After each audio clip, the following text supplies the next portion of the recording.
لیسی فلچر.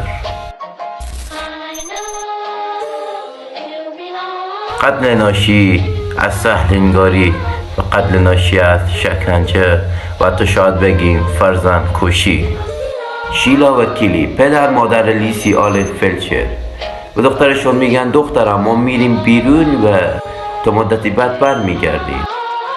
دخترش میگه باشه من همینجا و آنها 12 سال بعد به خونه بر میگردن. بعد از اینکه بر میگردن روی مبل خونهشان یک جسد فاسد و ذوب شده میبینن. پلیس رو زنگ میزنن، پلیس میاد و درباره جسد تحقیق میکند که اون دخترشان لیسی آلن فلچر بوده. و جالبی میدونید کجاست؟ طبق تحقیقات بیشتر معلوم میشه که دخترشون لیسی آلن فلچر اون فلج بوده.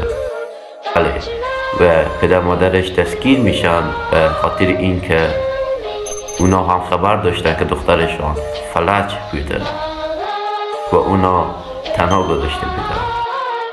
و خوشبختانه مدت 20 سال هر کدومشون به زندان افتادن و الان به زندان سر میبرن. 3 روز روی ادیت نشسته بودم، پس ممنون میشم که ویدیو ما رو لایک، سابسکرایب و زنگوله روی آل بذاری.